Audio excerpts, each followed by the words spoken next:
Hello అండి, అందరికీ hi. ఈరోజు వచ్చేసి చికెన్ బిర్యానీ అండి. ఈ రెసిపీ మా మమ్మీ చేసిందండి.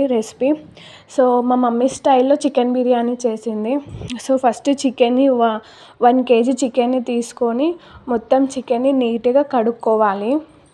అందులోనికి అల్లం వెల్లుల్లి పేస్ట్, చికెన్కి సరిపడినంత అల్లం వెల్లుల్లి పేస్ట్ వేసుకోవాలి. అందులోనే చికెన్కి సరిపడినంత పచ్చి కారంని వేసుకోవాలి. ఇక్కడ పచ్చిమిర్చి కారంతోనే చికెన్ బిర్యానీ చేస్తున్నామండి. సో సరిపడినంత పసుపు వేసుకొని, సరిపడినంత పెరుగు మొత్తం వేసుకొని, సరిపడినంత ఆనియన్స్ వేసుకొని, కొత్తిమీర, పుదీనా మొత్తం సరిపడినంత వేసేసుకొని మొత్తాన్ని నీట్గా కలుపుకోవాలి.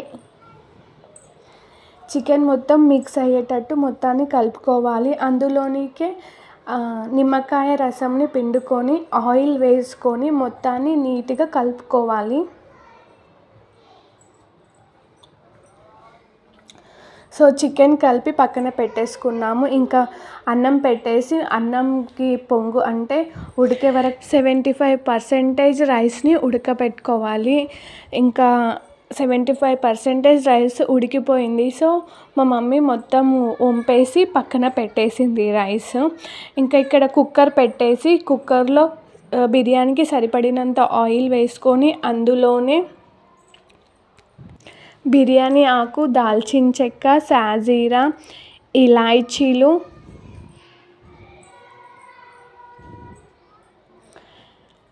సరిపడినంత మొత్తం మసాలాలు వేసేసుకోవాలి. అందులోనే కొంచెం నెయ్యి, టేస్ట్ బాగుంటుంది. సో బిర్యానీలో టేస్ట్ బాగొస్తుంది కాబట్టి నెయ్యి వేసుకోవాలి.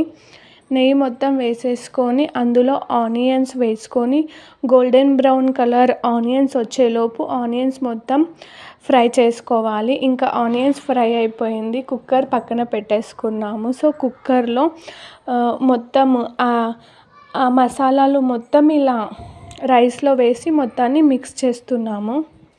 మొత్తం మిక్స్ అయిపోయింది. ఇంకా అదే కుక్కర్లో ఫస్ట్ ఒక రో మొత్తం రైస్ వేసేసి దానిపైన ఒక రో చికెన్ వేసాము. ఇలా మొత్తము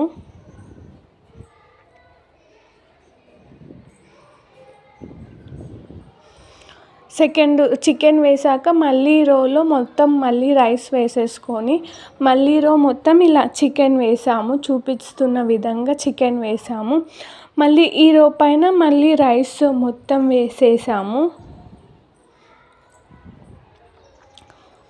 సో దానిపైన మళ్ళీ రైస్ మొత్తం వేసేసాము.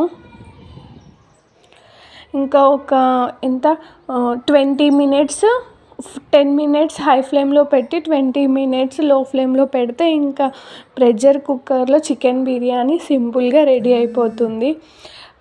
అందులోకి పైన నిమ్మకాయ రసం వేసేసుకున్నాము.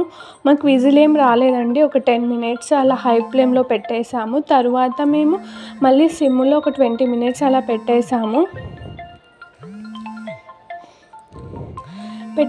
ఇంకా విజిల్ అయిపోయింది. కుక్కర్ ఓపెన్ చేసాము. ఇంకా చూడండి, సింపుల్గా ప్రెషర్ కుక్కర్లో చికెన్ బిర్యానీ సింపుల్గా రెడీ అయిపోయింది. టేస్ట్ అయితే బాగా కుదిరింది ఫ్రెండ్స్. మీరు కూడా ఇలా ట్రై చేయండి. పచ్చికారంతోనే చికెన్ బిర్యానీ రెసిపీ అయితే చాలా మంచిగా వచ్చింది ఫ్రెండ్స్. ట్రై చేయండి. సింపుల్ చికెన్ బిర్యానీ ఈరోజటి రెసిపీ.